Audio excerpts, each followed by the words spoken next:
यहाँ पे देखो सबसे पहले हमें क्या करना है, हमें एक क्लास हमने यहाँ पे जैसे बनाई और इस क्लास का हमने का नाम बताया स्टूडेंट।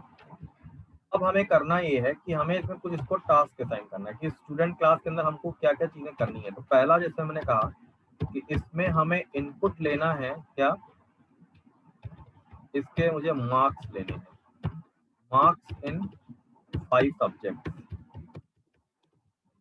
ठीक है। दूसरा हमें क्या करना है, हमें इसमें कैलकुलेट करना है इसके परसेंटेज, ये हमें कैलकुलेट करना है परसेंटेज, ये हमारा कैलकुलेट होगा। ठीक है। थर्ड, परसेंटेज कैलकुलेट होने के बाद हमको अवॉर्ड करना है इसको डिवीजन। जो रूल हमको पता है, जो हम लोग के एजुकेशन सिस्टम में होता है कि 60 के ऊपर फर्स्ट डिवीजन है, 45 से 60 हमारा सेकंड डिवीजन है और 33 से जो है 45 तक जो है थर्ड डिवीजन है, उसके बाद फेल। ठीक है। बट उसमें भी हमारा कंडीशन है कि अगर किसी भी सब्जेक्ट में मार्क्स हमारे क्या है 33 से कम है, ठीक है, अगर ये कंडीशन है तो ये कंडीशन में हमारा क्या होगा, ये इसको देगा फेल। ठीक है। तो मतलब ये कि अगर हमें इन 33 से कम कोई मार्क्स मिला तब भी हम फेल होंगे, और अगर हमारा ओवरऑल परसेंटेज भी 33 से कम हो गया तो भी हम क्या हो जाएंगे, फेल हो जाएंगे। डिवीजन जो हमें अवार्ड करनी है वो हमें करनी है फर्स्ट, सेकंड एंड थर्ड, और उसके अलावा लास्ट में तो हमने फेल बोला ही है, फेल अवार्ड करके। ठीक है, ये करना है इतना। लेकिन ये प्रोसेस अभी तक हमने बिना क्लास स्टूडेंट के किया होगा, हो सकता है डायरेक्टली हमने प्रोग्राम मेन मेथड में लिख दिया हो, बट अब हमें क्या करना है, हमें क्लास बनानी है स्टूडेंट। ठीक है। तो ऑब्जेक्ट में इनपुट उस स्कैनर से लेना होगा ना सर? देखो, दो तरीके से कर सकते हैं इसको, या तो हम इस क्लास स्टूडेंट का हम पहले क्या करें, ऑब्जेक्ट बनाएं, और इनपुट वाला जो पार्ट है इसमें भी हम इनपुट ले सकते हैं। ठीक है। हम सारा कुछ हम क्लास स्टूडेंट में करें, केवल हम इसका ऑब्जेक्ट बनाते जाएं और इसके मेथड्स को कॉल करते जाएं। हम दोनों तरीके से बताएंगे आपको। ठीक है। तो पहले हम लोग क्या करते हैं, एक न्यू हम क्लास क्रिएट करते हैं। इस क्लास का नेम हमने रखा है स्टूडेंट। ये हमने कर दिया। अब जो जो इस पे हमने प्रोसेस कहा है, पहले हमने यहाँ पे इस क्लास का हम यहाँ पे डिक्लेयर करते हैं।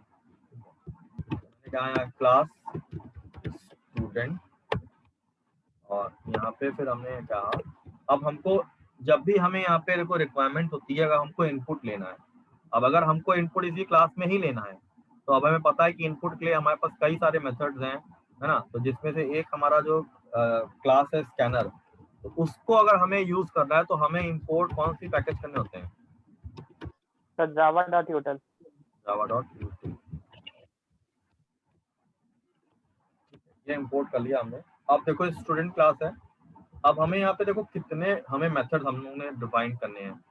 पहला तो हमें इनपुट निकालना है, दूसरा हमें परसेंटेज, और थर्ड हमारा डिवीजन। ठीक है। तो अब देखो पहला हमने कहा इनपुट, तो यहाँ पे हमने लिखा पब्लिक। पब्लिक पता है सबको क्या होता है, पब्लिक मतलब क्या होता है? Yes sir. पब्लिक हमारा एक्सेस स्पेसिफायर है। हाँ, सही कह रहा है वंश। ठीक है, क्या है? एक्सेस स्पेसिफायर है ये। मतलब अगर आपने किसी भी मेथड को पब्लिक सर कर दो दिया और है, हाँ, पब्लिक होता है, प्राइवेट होता है, प्रोटेक्टेड, दोनों ही 3 प्राइवेट होते हैं। होता है। टोटल 4 होते हैं, public, private, protected and default. अगर आप कुछ नहीं लगाते हो तो डिफॉल्ट होगा। जैसे अभी के डेट में अगर देखें, अभी हमने जो इस स्टूडेंट क्लास को डिक्लेयर कुछ नहीं किया है, तो ये अभी बाय डिफॉल्ट क्या है, ये डिफॉल्ट है। तो अगर हम इसको चाहें तो हम इसको पब्लिक भी कर सकते हैं। ठीक है। तो अब मैंने यहाँ पे लिखा पब्लिक वॉइड। अब मुझे पता है कि मुझे पहला जो मेथड है, फिर ये पब्लिक प्राइवेट प्रोटेक्टेड एक बार बताऊंगा मैं, सारा कुछ बताऊंगा। ठीक है, अभी तो हम बस एक स्ट्रक्चर छोटा सा बता रहे हैं आपको।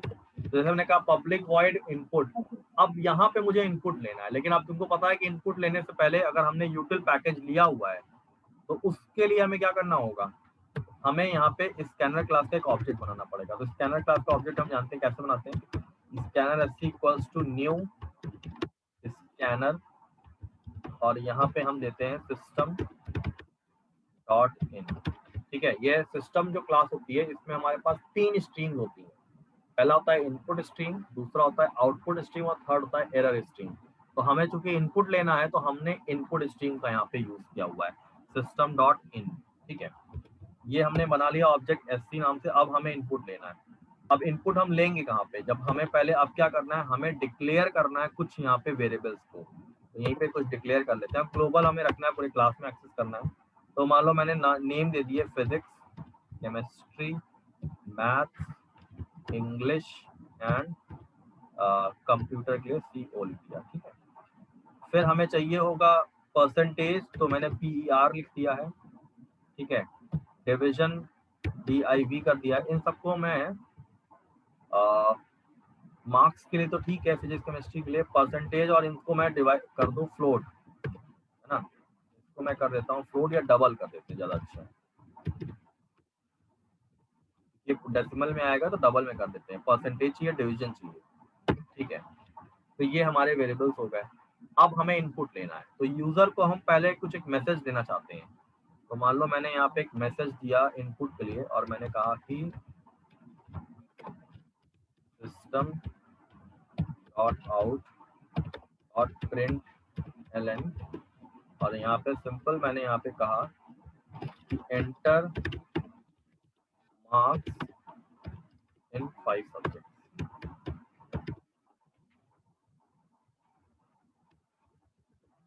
ठीक है, 5 जो मार्क्स उनको एंटर करने 5 सब्जेक्ट में। ठीक है, अब आप यहाँ पे देखो 5 सब्जेक्ट में इनपुट लेना है, तो हम यहाँ पे लिख सकते हैं। अब इनपुट हमें लेना है तो b equals to sc dot, हमें पता है कि इंटीजर लेना है, तो नेक्स्ट int। ठीक है, इसको मैं कॉपी कर लेता हूँ, तो मुझे सारे के लिए चाहिए होगा। सर पैरामीटर से भी कर सकते हैं ना? पैरामीटर से भी कर सकते हैं, लेकिन अगर हमको इनपुट तो फिर हमें मेन में लेना पड़ेगा। हम हाँ दोनों तरीके से बताएंगे। ठीक है, तो फिजिक्स केमिस्ट्री में मान लो हमने कह दिया, फिर हमने मैथ्स में इनपुट लिया, इंग्लिश में हमने इनपुट यहाँ पे ले लिया, और कंप्यूटर में हमने यहाँ पे इनपुट। ठीक है, physics chemistry maths English computer, ये हमारा जो है इनपुट हो गया। यहाँ पे हमारा ये काम खत्म, मतलब आपने इनपुट ले लिया, यहाँ पे आ गया। अब आपको डिवीजन निकालना है। तो अब आप यहाँ पे एक नया मेथड बना सकते हो, पब्लिक वॉइड divi डिवीजन। ठीक है, अब इसमें क्या करना है कि अब आपके पास पिछले स्टेप में इनके मार्क्स आ गए।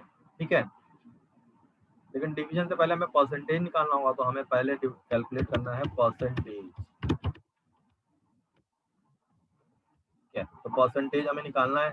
तो कैसे होगा हमारा, PER इक्वल्स टू, सबको ऐड कर दें।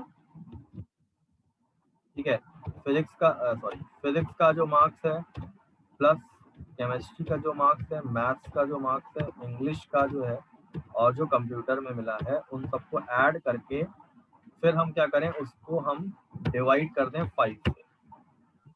ठीक है, तो हमारा परसेंटेज आ जाएगा। हम ये एज्यूम कर रहे हैं कि all these marks is out of 100। ठीक है, जितने भी मार्क्स हैं ये 100 में है। तो when you divide it by 5, तो आपको यहाँ पे क्या होगा कि आपको यहाँ पे परसेंटेज मिल जाएगा। ठीक है, और अगर हम चाहें तो यहाँ पे इसको हम प्रिंट भी करना चाहें तो प्रिंट कर सकते हैं। तो यहाँ पे हम लिखा सिस्टम डॉट आउट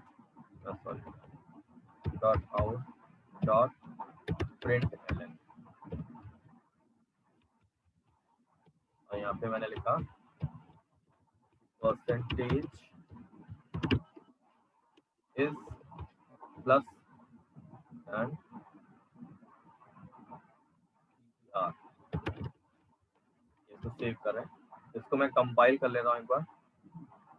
ठीक है, ये कंपाइल हो गया। अभी हमारा लास्ट वाला बचा हुआ है, दैट इज डिवीजन। पहले इतना हम लोग एक बार करके देखते हैं कि ये हमारा रन कर रहा है कि नहीं। ठीक है, कंपाइल कर लिया तो ये तो ऐसे रन नहीं करेगा, इसका हमें क्या करना होगा, एक ऑब्जेक्ट करना है। तो अब देखो यहाँ पे जो प्रोग्राम 1 है, इसमें मेन मेथड है। ठीक है, प्रोग्राम 1 के अंदर अब मैं यहाँ पे मान लो मुझे रन करना है, तो मैंने यहाँ पे लिखा क्लास PRG1, और फिर यहाँ पे मैंने लिखा पब्लिक स्टैटिक वॉइड नेम, और यहाँ पे मुझे आर्गुमेंट देना होगा in the form of string. तो आर्गुमेंट यहाँ पे मैंने दे दिया, और अब हमारा अगला टास्क ये है कि हमें जो स्टूडेंट क्लास है इसका मुझे ऑब्जेक्ट, तो मैंने लिखा है स्टूडेंट st, ये st हमारा ऑब्जेक्ट नेम है। न्यू कीवर्ड के थ्रू हम क्या करते हैं, इस क्लास का ऑब्जेक्ट बनाते हैं। तो यहाँ पे मैंने कहा स्टूडेंट और ये हमारा ऑब्जेक्ट बन गया। ठीक है, देखो जैसे ही ऑब्जेक्ट बना होगा एक यहाँ पे कनेक्ट हो गया होगा ये दोनों, ये देखो लाइन बन के आ गई। अब हमें पहला काम करना है इनपुट लेना है, तो मैंने लिखा st डॉट इनपुट। इनपुट लेने के बाद दूसरा मेथड हमें कॉल करना है परसेंटेज। डिवीजन अभी हमने बनाया नहीं है, तो ही हमने बनाया है। ठीक है, इसको सेव कर रहे हैं, कंपाइल करते हैं। ठीक है, कंपाइल हो गया। कोई Excuse me, sir? हाँ बताइए सर जो ये हमने ये जो पब्लिक स्टैटिक वर्डमैन लिखा वो विद इन प्रोग्राम नहीं लिख सकते थे, उसी प्रोग्राम के अंदर लिख सकते थे, लेकिन जब अब हम जो स्टाइल फॉलो करेंगे वो हम यही फॉलो करते हैं। ठीक है, वो एनोनिमस क्लास का भी तरीके से भी कर सकते हैं। ये बेटर तरीका इसलिए होता है क्योंकि देखो तुम्हें यहाँ पे दोनों क्लास अलग अलग दिखेगी। एक्चुअली जब हम प्रोजेक्ट डेवलपमेंट करते हैं तो हमें क्या करना होता है, हम उस क्लास के अंदर मेन ना बना के हम मेन अलग बनाते हैं, और हर बार क्या करेंगे, जो अब जैसे मान लो मुझे एक कोई और क्लास है, मान लो टीचर की क्लास हमने बनाई, ठीक है, और टीचर क्लास को मुझे मान लो यहाँ पे कॉल करना है, तो प्रोग्राम को नीट एंड क्लीन करने के लिए हम इस अप्रोच को फॉलो करेंगे। ठीक है, आप उसके अंदर ओके सर, लेकिन एग्जाम में तो वैसे नहीं लिखेंगे। नहीं, एग्जाम में दोनों तरीके से लिख सकते हो, कोई भी गलत नहीं होगा। आप अलग ये बना के इसमें भी लिख सकते हो और आप उसी के ऊपर भी लिख सकते हो। ठीक है, दोनों सही है। ओके अगर है ना, देखो अगर प्रोग्राम में रन कर रहा हूँ और एग्जीक्यूट हो रहा है तो इसका मतलब सही है, तो आपका कोई भी क्वेश्चन काट नहीं सकता है। और आपने एक में लिखा है वो भी रन कर रहा है तो वो भी गलत नहीं है, दोनों तरीके सही है आपके। ठीक है, अब मैं इसको रन कर रहा हूँ, तो रन कौन सी होगी हमारी, ERG1 क्लास रन होगी, इसको रन कर रहा हूँ। अब 5 सब्जेक्ट के मार्क्स मैं कर देता हूँ। मान लो मैंने कहा 67 एंड 78 98 परसेंटेज हमारा आ गया 79। ठीक है, अब एक हमें मेथड और बनाना है डिवीजन। ठीक है, ये मैं आप लोग को देता हूँ कि आप लोग इसको कंप्लीट करेंगे। ठीक है, ये इतना कोड मैं आपको भेज रहा हूँ अभी, और उसको बाद इस कोड को आगे आपको डिवीजन कैलकुलेट करके बताना है। फिर नेक्स्ट क्लास में हम लोग इसके आगे ही चलेंगे, और जितने भी प्रोग्राम्स होंगे अपने वेबसाइट पे जो है codersacademy.in वाले पे जो है उसी पे हम अपलोड करेंगे। तो क्वेश्चन आपको वहीं से मिल जाएगा और वहीं से आप क्या करोगे, सॉल्व करिएगा और फिर अपना व्हाट्सएप ग्रुप पे भेज दीजिएगा। मैं उसमें पोर्टल बना दूंगा, आपका लॉगिन एक बना देंगे, उनका सेंड कर